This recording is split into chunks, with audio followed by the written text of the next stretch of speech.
Hi, നമസ്കാരം. ഞാൻ doctor P Prathapan, centre for gerontological സ്റ്റഡീസിൻ്റെ ഡയറക്ടറാണ്. വയോജന അവകാശങ്ങളെക്കുറിച്ചാണ് ഇന്ന് സംസാരിക്കാൻ ഉദ്ദേശിക്കുന്നത്. ഇന്ന് പ്രധാനമായിട്ടും സംസാരിക്കാൻ ഉദ്ദേശിക്കുന്നത് സാമ്പത്തിക പിന്തുടർച്ച കൊടുക്കുക എന്നുള്ളതാണ്. ഇപ്പോൾ ഒരു പിന്തുടർച്ച കൊടുക്കാനുള്ള അവകാശം എന്ന് പറയുന്നത് മുതിർന്ന പൗരൻ 70-80 ഒക്കെ വയസ്സാകുമ്പോൾ അയാൾക്ക് പലപ്പോഴും മറ്റുള്ളവരെ ആശ്രയിച്ച് ജീവിക്കേണ്ടി വരുന്നു. ആ മുതിർന്ന പൗരൻ്റെ പേരിൽ സ്ഥാവര ജംഗമ വസ്തുക്കൾ ഉണ്ടായിരിക്കാം.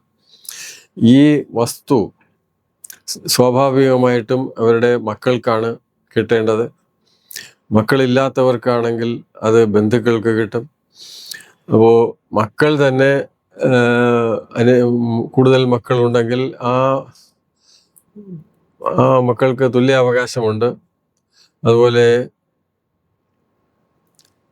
ഏതെങ്കിലും ഒരു പ്രത്യേക മകനോട് താല്പര്യമുണ്ടെങ്കിൽ, അല്ലെങ്കിൽ ഏതെങ്കിലും ഒരു പ്രത്യേക കാര്യത്തിനോട് താല്പര്യമുണ്ടെങ്കിൽ അതനുസരിച്ചുള്ള ഒരു വിൽപ്പത്രം ഈ മുതിർന്ന പൗരന് എഴുതി തയ്യാറാക്കാവുന്നതാണ്.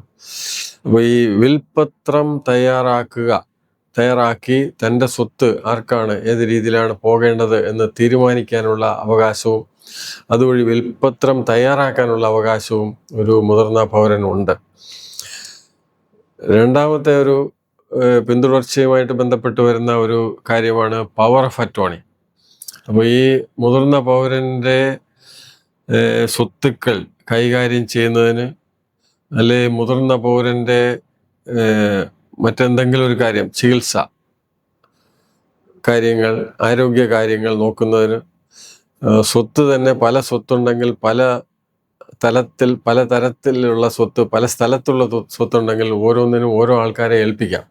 അപ്പോൾ ഈ ഏൽപ്പിക്കുന്നതിനെ ചുമതലപ്പെടുത്തുന്നതിനെയാണ് പവർ ഓഫ് അറ്റോർണി എന്ന് പറയുന്നത്. മുതിർന്ന പൗരൻ നേരിട്ട് പോകുന്നതിന് പകരം ഏതെങ്കിലും ഒരു വ്യക്തിയെ നിയമപരമായി അതോറൈസ് ചെയ്യുന്നതിനെയാണ് പവർ ഓഫ് അറ്റോർണി എന്ന് പറയുന്നത്. അപ്പോൾ പവർ ഓഫ് അറ്റോർണി ഒരു വ്യക്തിയാകാം, പല വ്യക്തികളുമാകാം. അപ്പോൾ ഈ വിൽപ്പത്രം എഴുതാനും സ്വത്തിൻ്റെ കാര്യത്തിൽ ഈ പവർ ഓഫ് അറ്റോർണിയെ നിയമിക്കാനും ഒക്കെയുള്ള അവകാശം ഒരു മുതിർന്ന പൗരനുണ്ട്.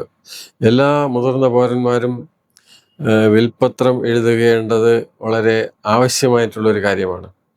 ആവശ്യമുള്ള സന്ദർഭങ്ങളിൽ മുതിർന്ന പൗരന് പവർ ഓഫ് അറ്റോർണിയെ നിയമിക്കേണ്ടതും ആണ്. ഇത് രണ്ടുമാണ് നമ്മുടെ കാലശേഷം സ്വത്ത് എങ്ങനെ പോകും എന്ന് മുൻകൂട്ടി തീരുമാനിക്കാനുള്ള അവകാശം ഒരു മുതിർന്ന പൗരന് പ്രാവർത്തികമാക്കാൻ കഴിയുന്നത്. Thank you.